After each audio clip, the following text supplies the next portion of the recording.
Hello and welcome to Speaker Story Bank Live, where we feature speakers, industry colleagues, and conversations that help us think different, but more importantly, do different. And today I'm joined by my wonderful friend, industry colleague, and president-elect of the International Association of Speakers Bureaus, Jennifer Lier. Jen, my friend, we are live, so there are going to be some tech ups and downs, but you and I have been talking about this all summer coming to this Mhm. conversation. Mhm. I am so excited to do this actually and be on camera with you one more time to bring together really great industry updates and conversations. And I couldn't be happier. So thank you for um, being the driver of this because we have been talking about this actually for quite a while. And we have some other colleagues in the industry that we're bringing on today that have that same conversation and are doing something about it, which is incredible. And let's talk about that elephant in the room, Mirjana. Oh yeah, so it's like that $10,000 speaker, right? We've actually gotten a lot of interest about this because as the industry has been talking, I mean, over the last 3 years, we all know it. The market saturation has really risen greatly, and a lot of those $10,000 speakers have bumped up in price. So there are a lot of tried and true speakers that kind of bumped up their fees, and now a lot of meeting planners, agents, people are looking at that range and saying, who's coming up in that tier now, and also how is that tier going to sustain over time?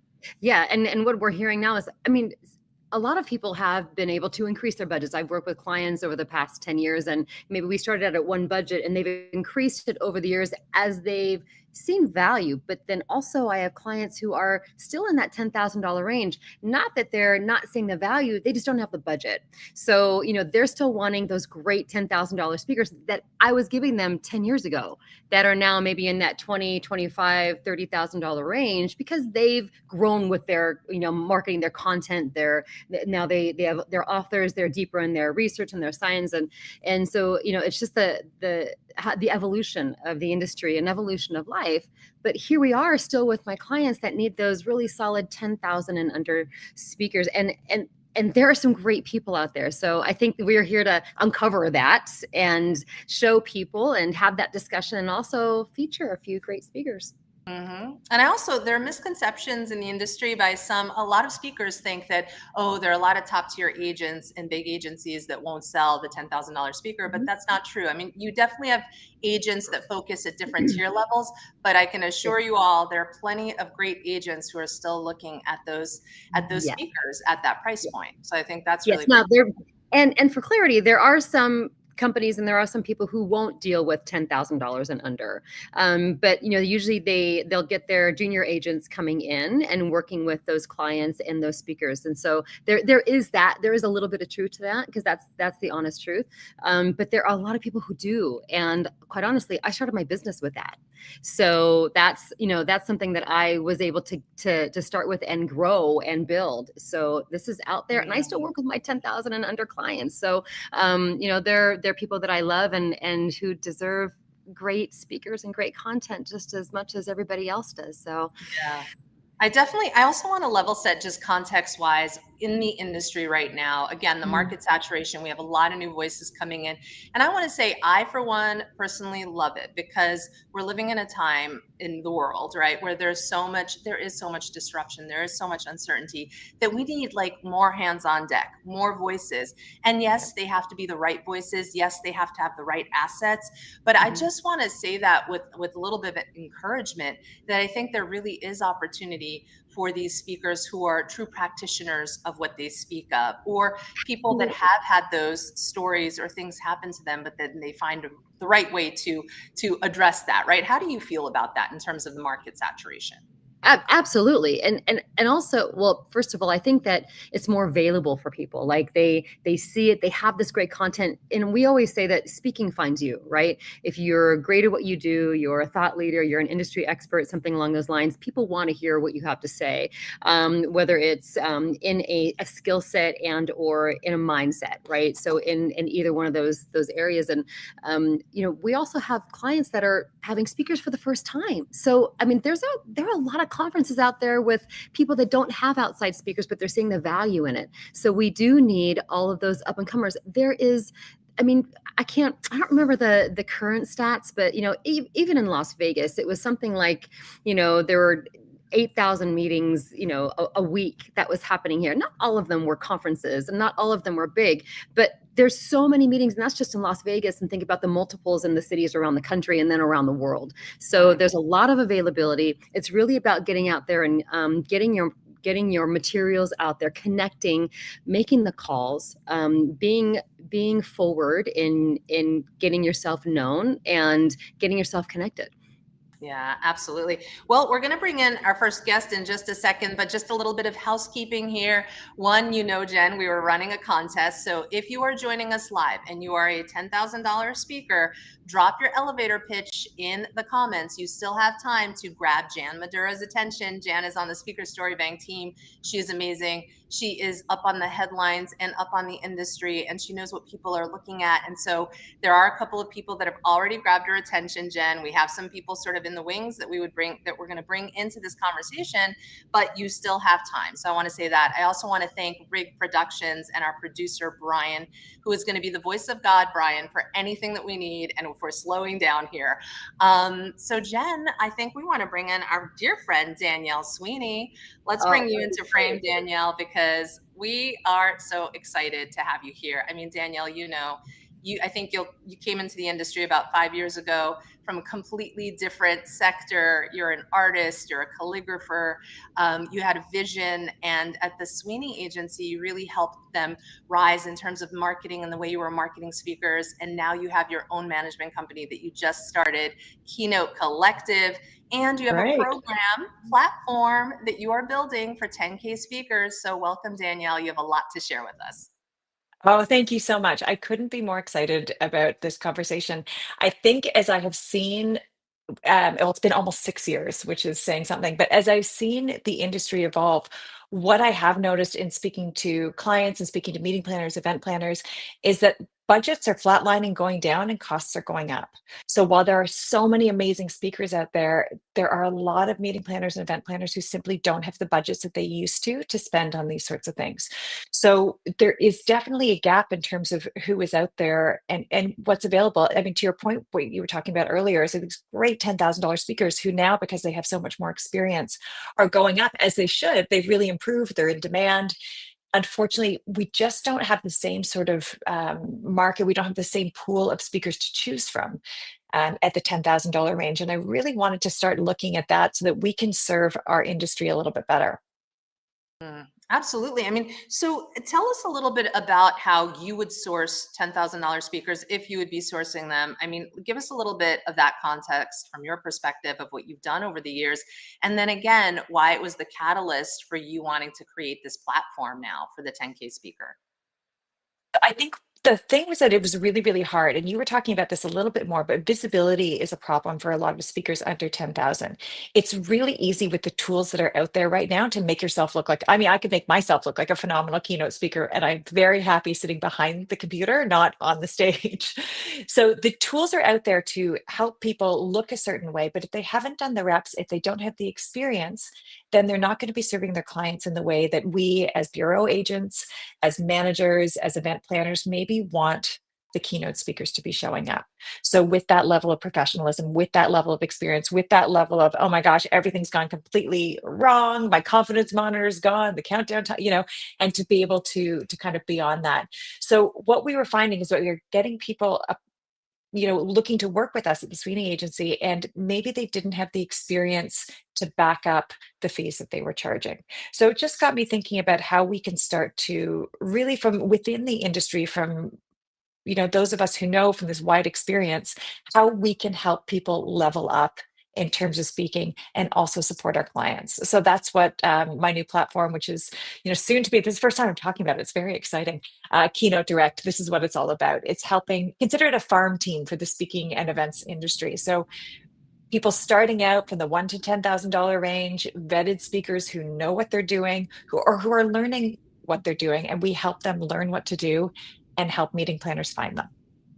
And are you going to have a vetting team on your side, or are you going to look to the industry and industry colleagues to sort of say, hey, because you're right, there are speakers that I've worked with who are coming into the market, maybe they're even at the $5,000 range, and to be able to say, listen, they still don't have those actual reps on the big stages, but they have a lot of reps within their industry in front of big audiences within their industry. And I don't think we should discount that. Totally. That's exactly what we're doing is we really want to be looking at people who do have some experience. So you're not coming in totally fresh. Maybe you've, as you said, maybe you've been giving talks to your real estate company as the head of a brokerage, or you are the expert in your health member benefits area and you've been talking to branches around your state. There's a lot of opportunity for people who have been doing some of this work already, but don't know how to take it to the next level. And then there are a lot of keynote speakers who just as a result of visibility, time, maybe they're working in their profession and they're doing this on the side, and or they've decided to go all in. They don't have the visibility and they don't have the opportunity to really get themselves out there. So this is to teach them how to do that in a really professional way and also give them the opportunity to start, they book 5 gigs at $2,500, which is awesome. And then we're like, hey, great, let's bump you up a little bit. And the goal is that once they get to 10K, then we call on our amazing speaking industry members and colleagues and say, hey, I've got a great $10,000 speaker for you. Mm-hmm. That's I was so just great. going to say that's the important part is that we as bureau agents rely on our colleagues, and something along this line was a dream because we can't always trust if we find somebody who's 10K and under or in that range. If we haven't seen them before, we're not going to propose them to our clients, even if their marketing materials look somewhat okay. If we don't know they're great or we hadn't gotten a referral for them, then we're hesitant to do that. So what I love about what you're doing, Danielle, is that you have this platform, but you have a team that we will be vetting these speakers, and we'll know for sure that this is somebody who is going to work for our clients, and we're going to be confident and have that security in being able to propose them and also, obviously eventually secure them. So Danielle, we are also grateful that you are taking this on, and definitely a hole in the industry as we come up in the game, because I know that our clients don't want to take chances, and we are there as consultants so that they're not taking chances, but they have confidence in what they're doing, so they look good ultimately to their client and or to their boss or their team and their company. So this is an outstanding platform that you're building. We've talked about this. I've seen this. I know that this is going to serve the industry very well, both on our agent side and also on the speaker side. Yeah, Oh, it's thank you really so great. much. And it really speaks to curiosity. Again, can't say enough about curiosity. No matter what industry you work in, you can start building and creating things, just bringing a new lens. And that's what you did for us, Danielle. So thank you very much. We're going to be bringing you back in with one of your $10,000 speakers on your roster. And we're looking forward to that conversation. But now I want to jump over to, we are going to be featuring a few speakers, and we're going to jump in with Karen McNeil. Dr. Karen McNeil has spent over 2 decades helping people perform at their best, from being an Olympic athlete on the world stage to leaders in Fortune 500 companies. She's been the lead mental performance and mental health consultant for 7 Olympic Games, and she now brings those insights to business audiences with your freedom to perform message. Karen, welcome. Such a great pleasure to be here, Mirjana. I love your story as a speaker because, again, you have that story that you've been on many stages, you've been behind the scenes, you've coached, you've been brought into audiences. But I'd love to hear what for you was the catalyst to bring you to the bigger stages and to want to be a speaker out in the world, to get to be known by speaker agencies and all of that. Yeah, I think for me, it's really around imparting this message, and whether you're in a boardroom or whether you're on the playing field, we all experience this pressure to perform. We really want to deliver certain result, and there's no certainty of that outcome. And so being able to share tools and tips so that people can unlock their full potential and shine in those moments that matter is a real passion of mine. Yeah, I love it. Tell us a little bit about the freedom to perform and your message around that. Yeah. So really, when we look at the freedom to perform, it's all about your full ability to bring your full self to what you do without restriction or constraint. And when you think about it, when we come up to those moments that matter, those moments that we care so deeply about, it's almost as if our body works against us. When we need to shine is when we're most nervous. And so really this freedom to perform, I've developed what's called the CARE practice. And it just gives a practice for a high performer, whether you're a business leader or an elite athlete, to rep over and over again so that when those moments come, you can use that to bring your full self, the best version of you when it counts the most. Absolutely. And you bring experience from being an athlete yourself, and then also working in the Olympics. I mean, what are some of those pressure cooker situations that you've had to lead through in terms of some of these high performing athletes? Absolutely. And that's what's been great. 6 Olympic Games, Italy this winter will be my 7th. And I love the petri dish I get to work in because it is, use yourself as the test case of do these skills work. And I'll share a quick little story from Paris Games. And I was out in the field and I'd had a day, it was pretty intense. And now I'm trying to get back to the Olympic Village. And I'm waiting for the internal transport.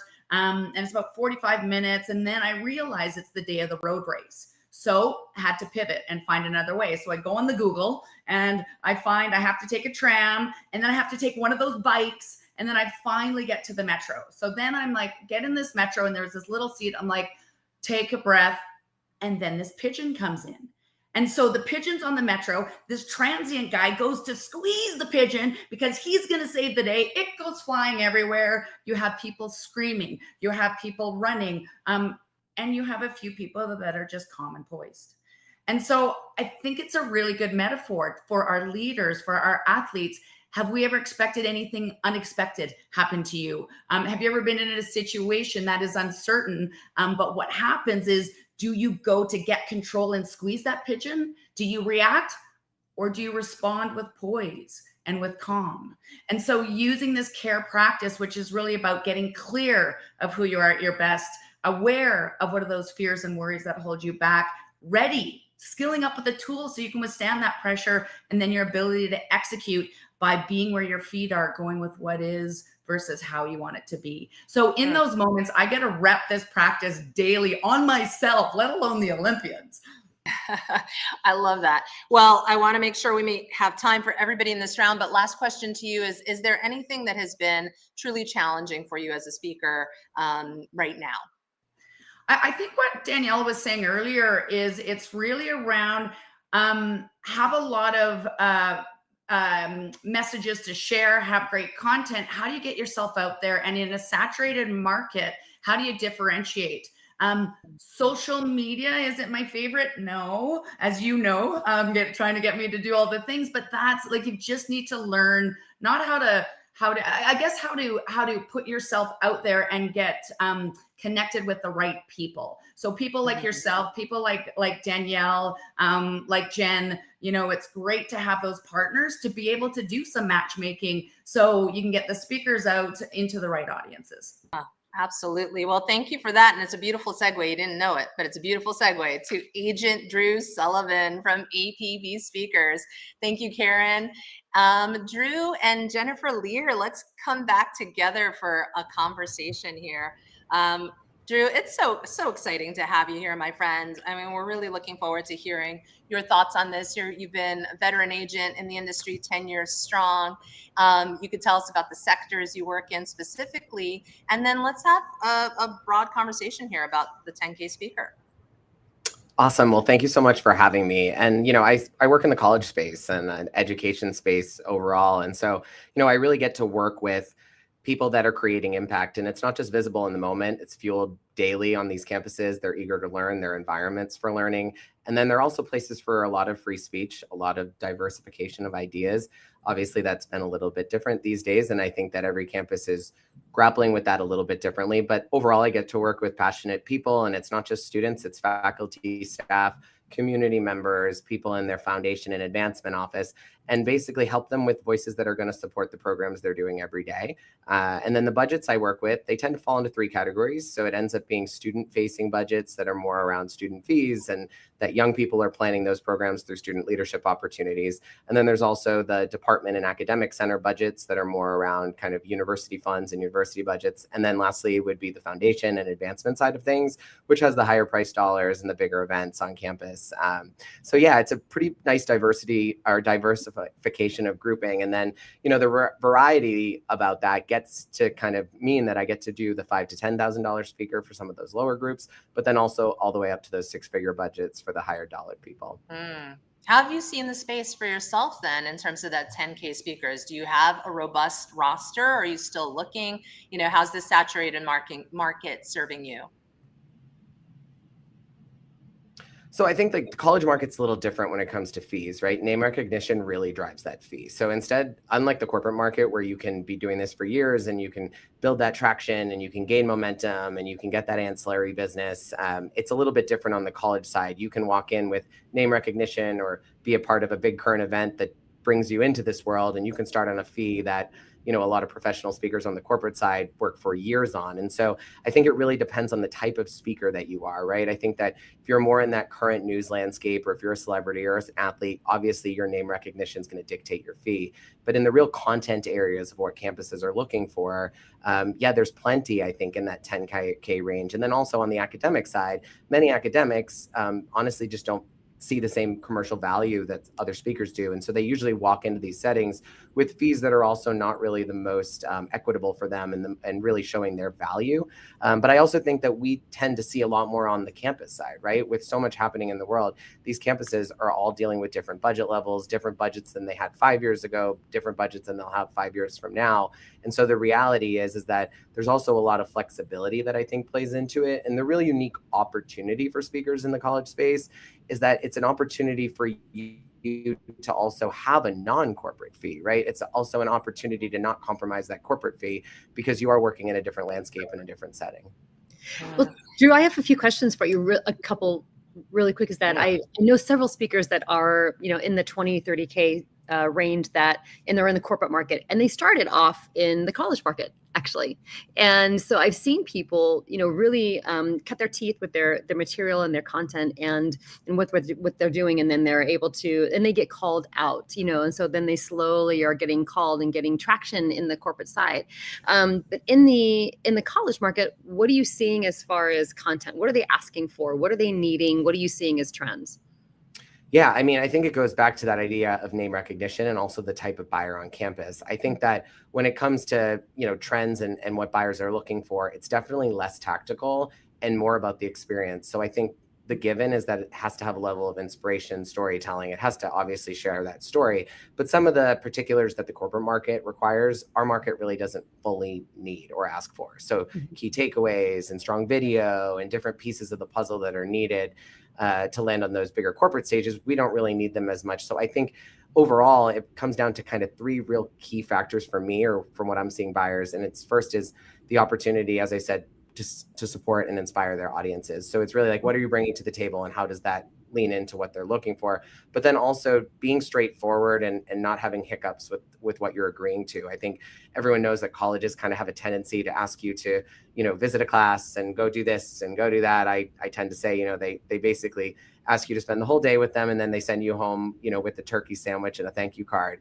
And it's not always the case, right? But the reality is they do ask you for a lot. And so if you do agree to things, sticking to those, commitments is really important to them. I think that we tend to see a lot of speakers that try to go backwards when they say, oh, I said I was going to do that, but I actually don't want to do that now. And I think that's a really key piece for us, is to know that they're going to stick to those commitments.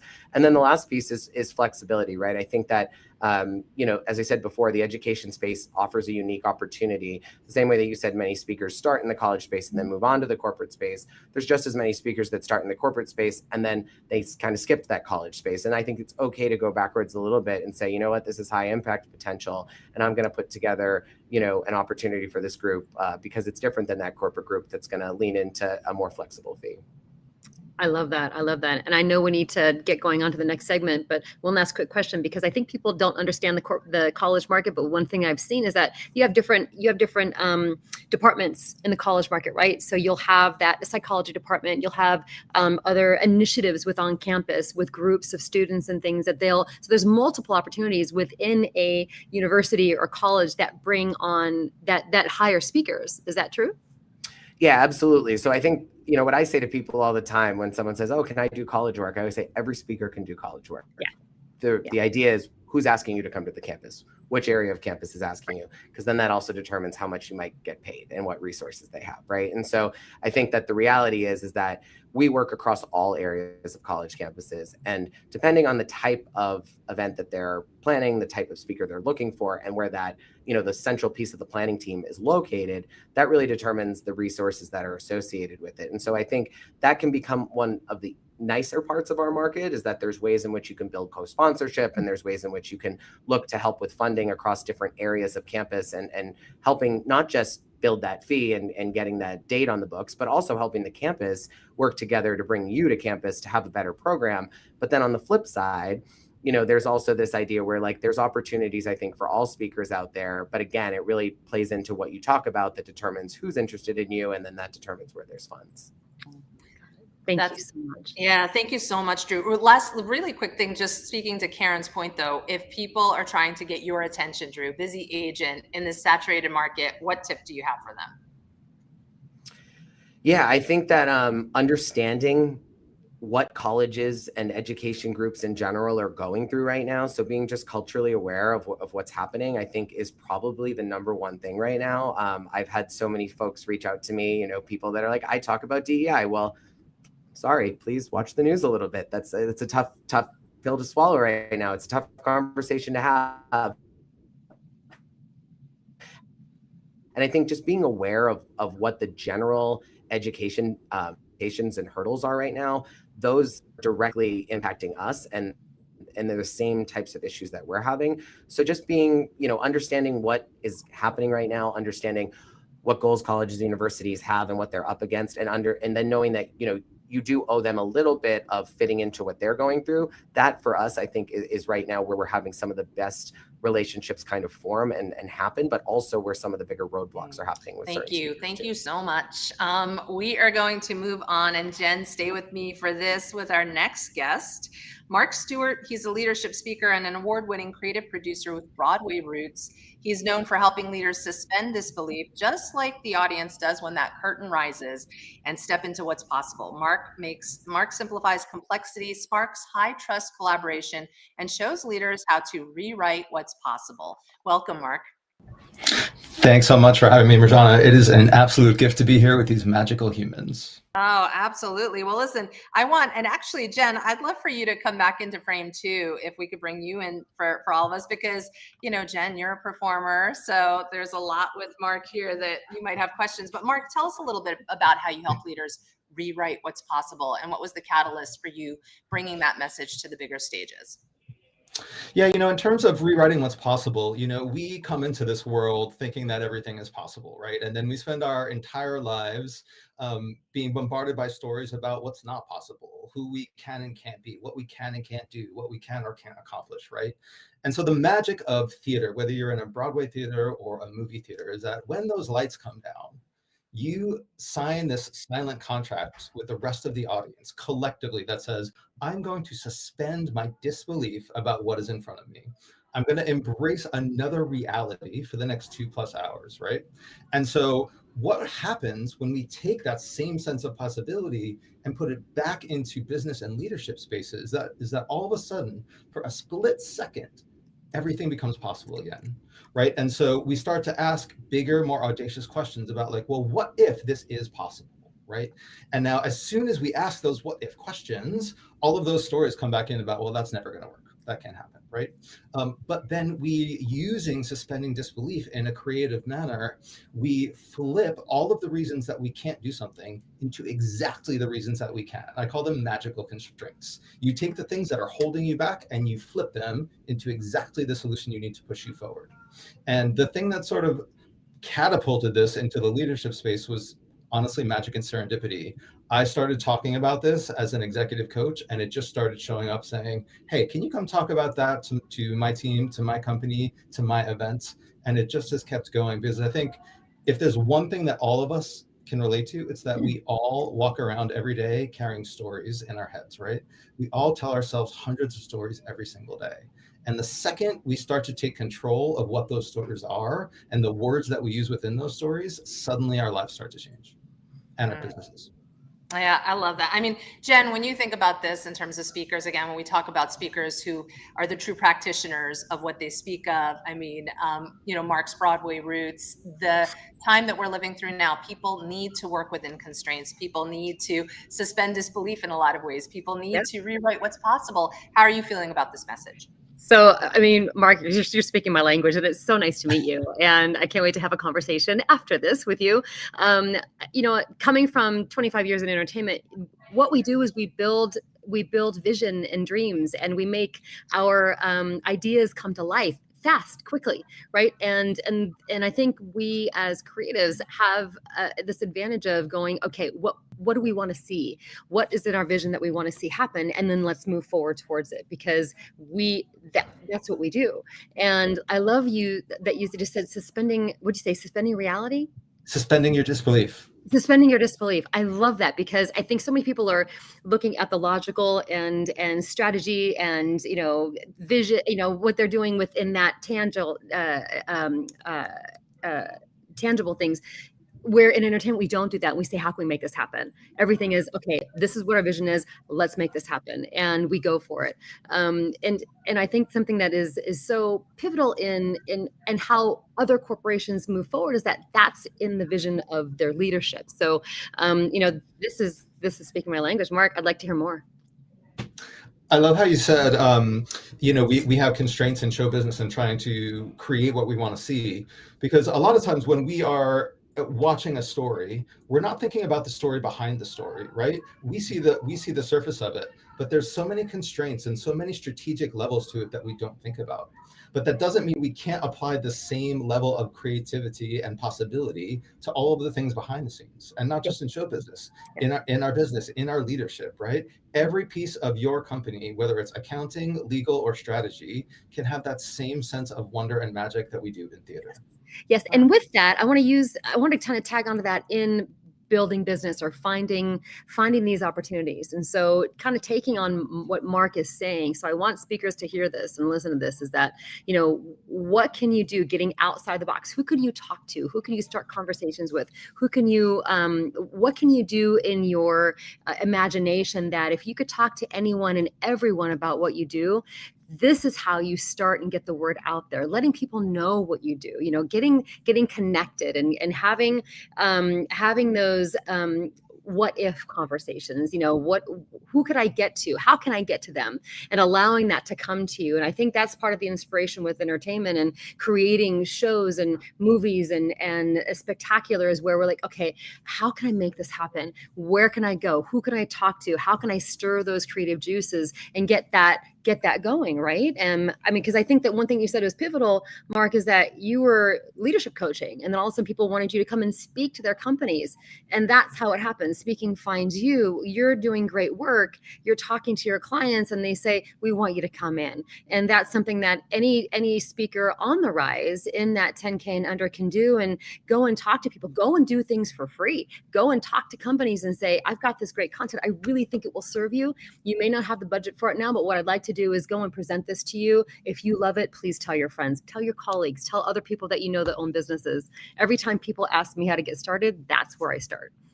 I love how you said, who else could you talk to? If I could add on one thing to that, it would be, who could you talk to in the next 10 minutes after this LinkedIn Live is over, right? Because a lot of times we get so caught up in, oh, well, there's so many things, there's so many people, I don't know where to start. But when we suspend our disbelief and add a magical constraint of, okay, I don't know who to call. Okay, what if you had to call someone in the next 10 minutes and that one person could change your life? Who would it be? Go? Right? It's about compressing time to force action forward. I love it. Thank you so much, Mark. So great. We are actually going to be moving into Danielle and your guest, your featured speaker, Avika. So we're going to give the platform to you right now, and we look forward to hearing your conversation. Hi there. I could not be more excited for this moment because Vika and I have known each other for a little while, and we've started working together at my management company, the Keynote Collective. Vika is, well, I'm going to read you Vika's bio because Vika is not only a wordsmith, but an expert communicator on a level that I don't think I have ever really met. And for all of you Speakers Bureau agents and people out there, I'm going to put a little plug in there, but you need to pay attention to Vika because she's wonderful. But I really love that this is following on Mark's presentation about Mark talking about his career and the theater, because I think there are so many different dovetails here that we can go on. But without further ado, Vika, and I'm sure we'll talk about that a little bit, but let me read you Vika's bio because she wrote it so beautifully. So Vika Victoria is a linguistic intelligence expert who transforms how leaders communicate in the age of infinite distraction. She is a true global citizen. She is born in the Ukraine, raised in America, and residing in Portugal, and brings a unique global perspective to decoding. And this is really key. And we want to talk about this a little bit more, to decoding the invisible silence and secrets of meaningful communication and unforgettable influence. And as any keynote speaker knows out there, that communication is not just what you're saying, but it's also how you're saying it. And a really big part of this, I think what happened during COVID as someone in the bureau space is that we kind of forgot to see this kind of on-stage persona. We want to know more about people and we want to know their authenticity. So Vika, this is a key part of who you are and how you show up. So I'm really interested, given your 15 years as an advertising executive, what was the brave new story that got you to shift your focus and understand that there was a need for what you were doing and how you were doing it? Yeah, it's such a great question and a great jump off point. It started when I was in advertising and I was using the power of story all those years to close multi-million dollar deals. And one of my clients one day said, "Yo, Vika, all those years to close multi-million dollar deals." And one of my clients, when I'll ever get on stage in front of 300 people, he said, "You tell us great stories about backpacking Cambodia and your mother's Ukrainian accent." I'm like, "Yeah," to a dozen Fortune 500 executives at a time. And he got really sick with cancer. And so we were staying in touch over the months. I broke up with my boyfriend. We were both really heartbroken. And in one of the check-ins, he said, "So did you ever do the moth?" And I felt so guilty that I went out that night and I experienced what is nothing short of a holy religious experience of humanity. 300 strangers holding space for 10 people to tell a true story for 5 minutes. And I will tell you, when I signed up for the moth 2 weeks later and I went on stage, I had no idea that sharing one authentic story would change my life and the entire trajectory of my career for the next decade. But that's exactly what happened, because when I got on that stage, the script died and the energy of the room, you could feel it was like, zhoo, zhoo, zhoo. And I ended up doing the one thing that is probably everyone's biggest fear. I cried on stage. And when I got off stage, a grown man hugged me and he said, "What you said today hit me in my bones." And then a group of girls also ran up to me and they said, "You had us laughing, you had us crying. We've been through what you've been through." And it hit me that, oh, there's a universality in my story. I thought I was the only one. And that was the first moment where a brave new story emerged, that my story matters. And a whole career opened up because someone found me on YouTube with that moth link and asked me to speak at an event in Costa Rica. And that has never ended. And so I feel tremendously lucky to have found this because somebody believed in my story and my voice. And I think this ties in so beautifully to speaking often finding us, or the speaking industry often finding us. I think Mark talked about that. I know Jennifer and Mirjana and I have talked about that to that degree. But what I'm really interesting, because story is so powerful. It's such a powerful means of communication. And part of what you do so well is helping leaders transform their personal narrative into a means of communication for their team. Can you give us a little kind of rundown about why that matters and the impact that it has? Yeah, absolutely. If you look at the landscape right now, there's a lot of people talking to executives and teams about how to be a better speaker. And there's a lot of people that thankfully are also going to therapy. There hasn't been a convergence of the two worlds. And I think what makes my work unique based on the feedback that I've had from CEOs is, wow, you're helping me integrate my internal narrative with my external narrative. And what I really teach is coherence, because we have a multiplicity of factors going on at once. And the thing that we recognize in each other is when there's incongruence. That incongruence is a lack of authenticity. And so my approach is, forget the frameworks. All frameworks are important, but all frameworks are flawed.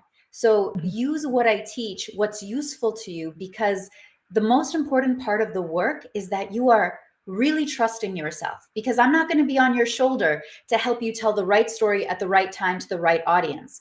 But if you really believe that your story can connect to people emotionally, can draw attention, has a narrative arc, all the tools that we do in the work, then you're not going to second guess yourself. And where I've seen people really succeed the most is when they're so comfortable in their skin and they're operating from a level of self-understanding, self-awareness, and that becomes self-expression that can't be touched, it can't be duplicated, and it's better than anything AI will ever produce.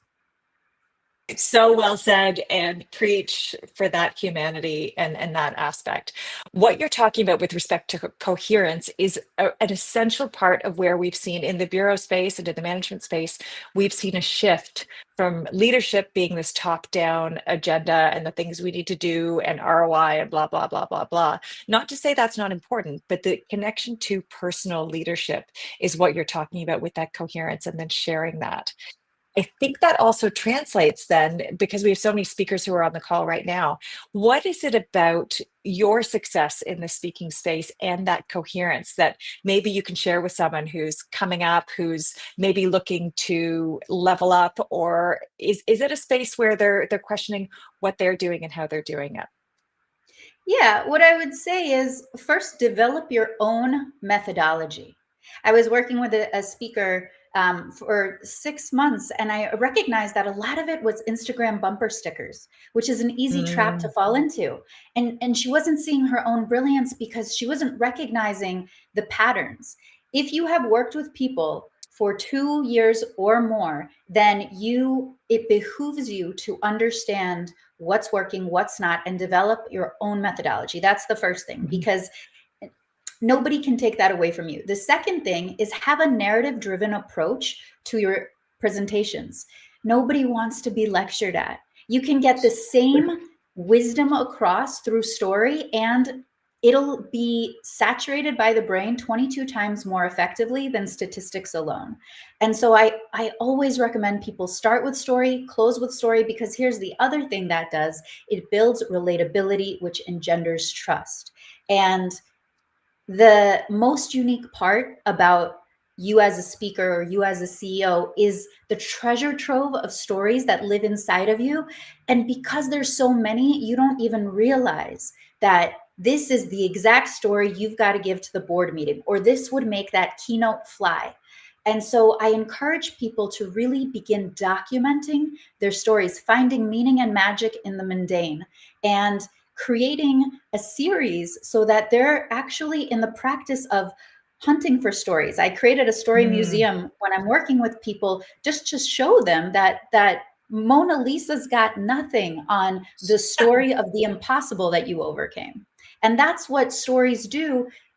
Words create worlds. And the great essayist Muriel Kaiser said, the universe is not made of atoms, but of stories. So the single greatest thing that you can do to improve your speaking and your leadership is to improve your storytelling. And storytelling is not a nice to have. It's actually the essential part of the bigger umbrella, which is communication. You can't tell a story without communicating, and you can't communicate without telling a story. It's a dance between two worlds. I think we're going to leave. I can't go any further with that or improve upon that. Bika, thank you so much for joining us today. We are just thrilled to be able to share your story and your speaking with the world. So, we look forward to working with you more. Thank you. And thank you to Jennifer and Mirjana for this opportunity to talk a little bit further with Bika.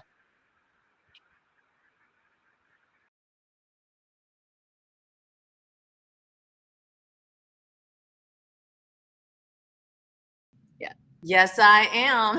Hi, Jen. Okay, live. Hey, we're gonna kick off really quick now with our contest portion. Just want to thank everybody that this was just a quick thing that we decided to like spice up this LinkedIn live, and we put it out there, right, Jen, like last week. Yeah. And I want to give a special thanks to Jan Madura on my team, who I'm going to bring in really quick. Actually, hi, Jan. I called you this morning and said, be camera ready, and you are. Thank you. Listen, everybody, you just need to know Jan Madura. I mean, this woman is a speed reader. I say it's her superpower. She is up on all the things that people are talking about, the headlines. We're always tying those headlines to relevant ideas that we're working on with our speakers, and that really makes a difference. So with that, Jan, I just want you to speak to it a little bit, because people were pitching you just like they would pitch a client or they would pitch an agent. So you had a sea of people flood you. What stood out to you, and talk a little bit about the two people that we are going to bring in. What stood out to you that made that happen? Okay. Hi, everybody. First of all, I'm usually behind the scenes, very deep in my computer. So it's a little nerve wracking, and I give you all credit for taking the stage every day when you do. Very quickly, my job at Speaker Story Bank is to be up on every industry, every headline, everything that's going on out there, and tie common threads together. It just so happens I'm a voracious reader, and that's why Mirjana and I work so well together, because she can say, okay, today we're working with this AI speaker. And I'm like, oh, okay, this is what's going on in AI. Or, okay, we're talking about XYZ. I just want to thank all the speakers who put their pitches in there. It was a very hard decision, but I will say that on Mirjana's assignment of tying through all the common themes, I chose two people that are making what I call preserving people as our quote winners, because that's really what it's all about. There's so much fear, there's so much anxiety, there's so much disconnection, there's so much loneliness, there's so many things going on out there that I'm definitely seeing a common theme of relating to each other, tying each other. We just heard about storytelling, telling our own stories. So two things very quickly. I do want to give a shout out to Rick Denley, because he reached out to me ahead of time. He sent me a personal video. He told me all about himself. And, that's the kind of thing, the gumption you need if you're a 10K speaker, is to find every single outlet you can, take every single opportunity and make the connection. So Rick, you get what I call my Spirit Award. And I also want to do a shout out quick to Danny Goldberg. If we could have three people on screen, but we don't have time, you would have been our third choice. So I'm going to go off screen, thankfully so, and turn it over to Mirjana. And I don't know who's going first. Rob, I guess, is going first. So Congratulations, Julie and Rob. You can tell your stories way better than me. So thank you so much for your participation. Bye. Absolutely. Thank you, Jan. I mean, that was like a fun little thing. Thank you for jumping in. You get my Spirit Award. So Jen, we're going to bring in Rob Lawless, and Rob, you're going to just pitch us live here, talk to us. You certainly got Jan's attention, so you've got the platform, my friend. Welcome. Thank you. Thank you, Jan. I feel like I'm on American Idol right now, so I'm nervous as well, but everyone, it's really nice to meet you. I am on a mission to spend 1 hour one-on-one with 10,000 different people, because I believe every human interaction, no matter how brief, holds the potential to change your life. I looked through the people on this call. Over 15 of them have been part of my journey. Hello, it's great to see all of you. Anyone who hasn't, I'd love to meet you. But I noticed in college, I was forming these relationships, and they were having a bigger impact on my life than what I was learning in the classroom.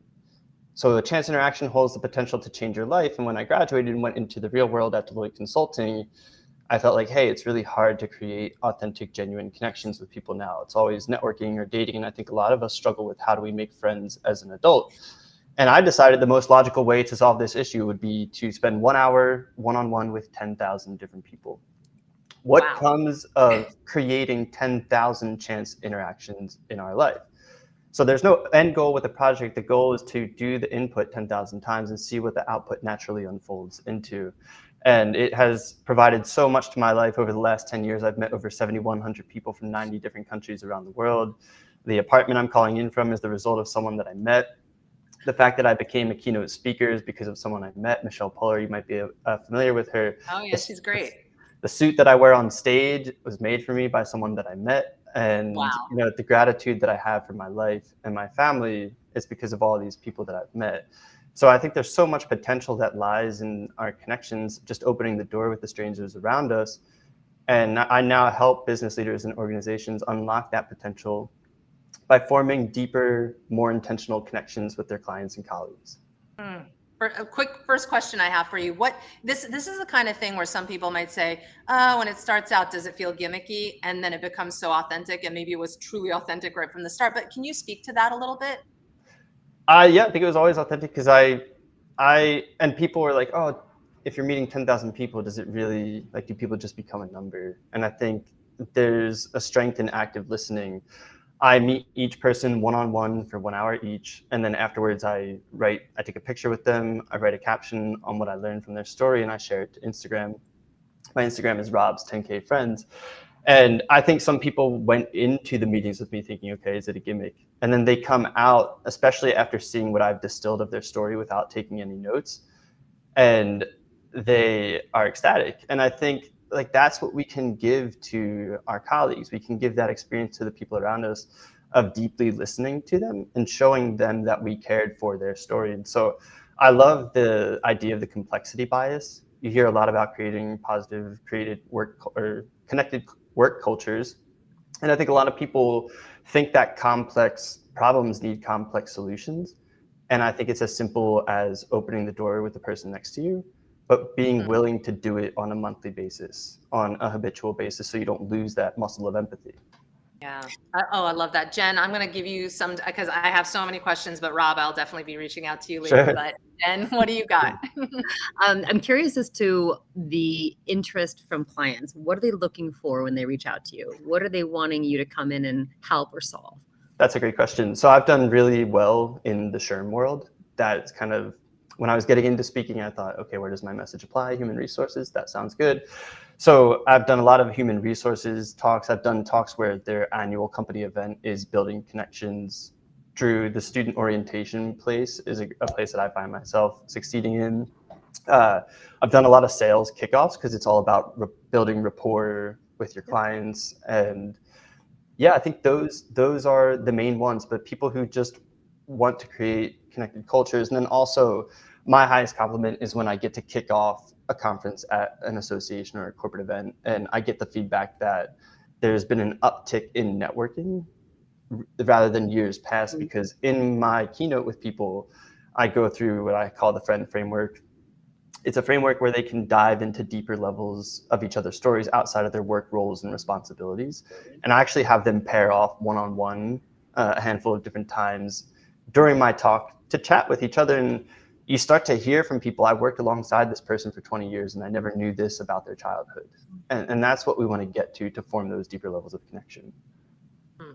I love it. I wish we had more time. I'm going to give it to Mirjana because I know we have to move on, but wow, Sure. Rob, thank you so much. Thank you. Yeah.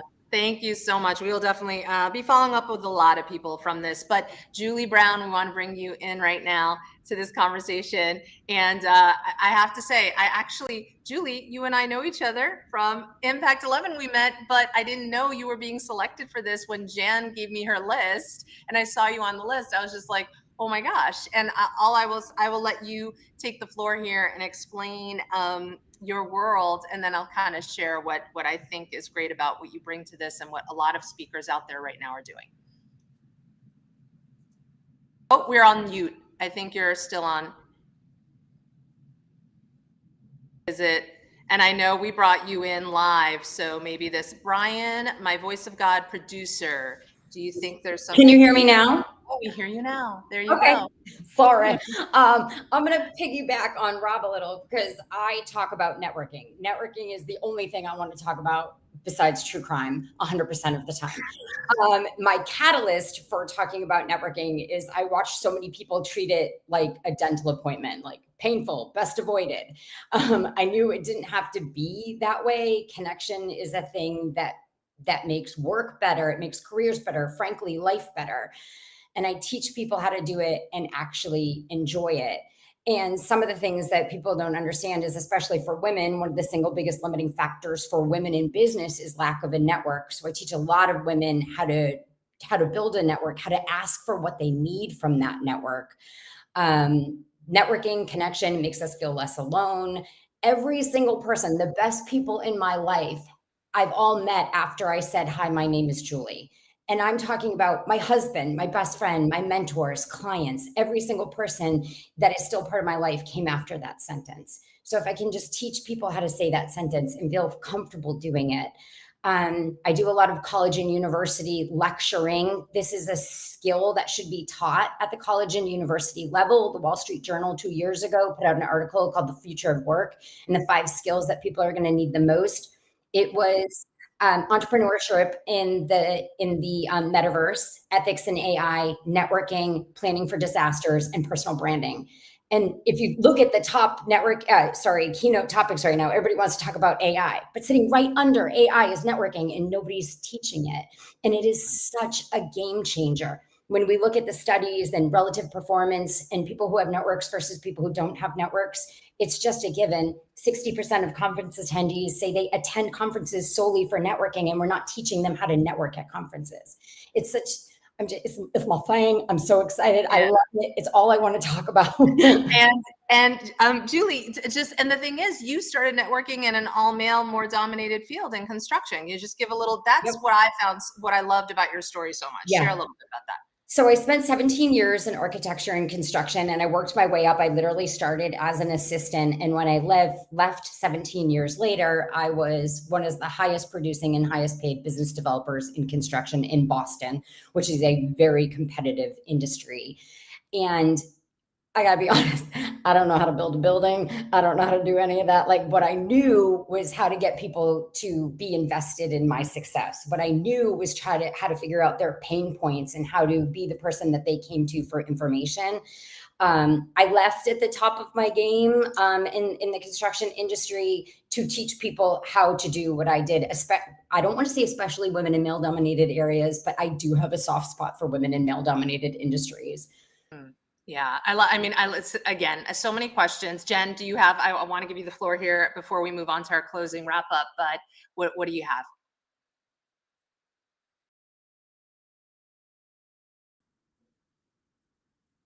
Yep. So I send surveys to all of my clients when I do keynotes to actually see what is holding you back from networking. What is your biggest hurdle? The biggest hurdle is feeling awkward, which I think is interesting because Hannah Pryor just came out with that great book, Good Awkward, which so I think is so funny. The second one is feeling anxious. And the third one is not knowing how to start conversations. And so there are other, factors in there, but those are the top ranking 3 that seem to hold people back. And you know what? And definitely we have to go on to our wrap up, but to just wrap here, Julie, like you said, AI too, we know everybody is talking about AI.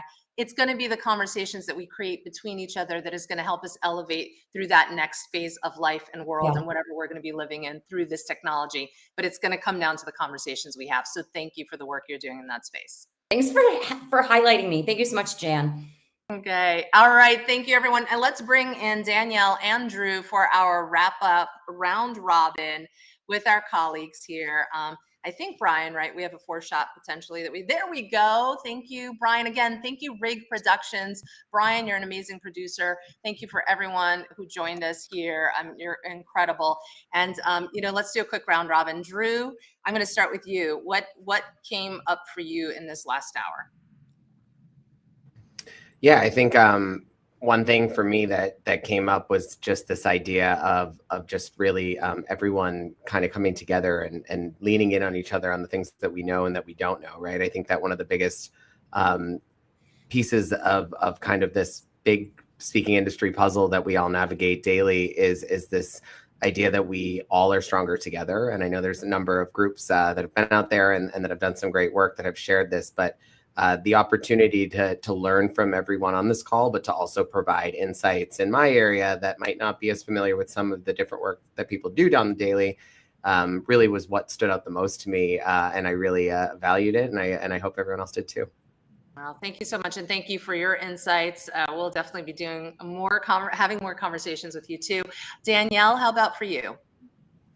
To echo what Drew said, I think a really key part of this is in this world of AI where everything's going so fast, we can't keep up with all the different devices that we have. It's the human aspects of the connections that we have amongst ourselves in this industry and within the speakers. Like, I think we just heard from these incredible speakers, and every single one of them has, we talk about unique selling features and all this sort of stuff. What I really want to think about is that uncommonness. They all have an uncommon element that shows their story and shares who they are in a really personal way. And there's room, I firmly believe there's room for everyone in this industry. When you find your voice, if we can help you get it out there, you're going to impact people. And that's why we're all here. It sounds cheesy, but it is the reason. When a client calls you after an event and says, "Oh my God, that was incredible. I cried," or they were on their feet, or they were laughing so hard they couldn't talk, that actually gives me chills. That's the thing that we as bureau people in the speaking industry, that's what we live for. We know that you speakers live for that too. So if we can help amplify your voices, we're here to do that. Mm-hmm. Absolutely. This is the time more than ever. And Jennifer, my dear friend, Yes. What about you? Well, first of all, what an extraordinary hour of great conversation. And I can't wait to do some more of this, because I think getting the ideas and the different types of speakers out there of what they've experienced and what their secret sauce is that's given them success or happiness or abilities that have allowed them to grow and move forward and in business and in life, that we as agents get to look at different levels and layers of what life is about and where we can have skill sets. And I think that's what's so important, is that as agents, we can also learn of how is this connected to business success. It might be something that's what a quote unquote soft skill, or something that maybe not have been looked at as important before, but now it's imminent. Now it's so important that we need to get this out there. So just listening to everybody, and then also listening to Drew and Danielle and seeing, what else is possible, all the other layers, because we can only see certain things in our days, but to listen to it and expand our mind. It's like a mini conference that we just had right now, which I love, and education and understanding and opening our minds. So Mark, and looking at possibilities. Everyone here was incredible. I'm excited. It's reinvigorated me in this hour that we've had together. Absolutely. Thank you everybody so much for everything. And a special thanks to Jan Madura and my team. Thank you for, jumping in as you did. And really, here at Speaker Story Bank, it's all about the stories and strategies that you bring to light. All of the speakers that are bringing these ideas to stage. We need more of it. Again, we're living through complicated times. Probably the world has always been complicated. We just hear about it more, but we're going to try to deliver more conversations like this to help all of us think different, but more importantly, do different. And we hope that we gave you some insights to that. So thank you all. Until next time. Thank you, Mirjana. Thank you so much.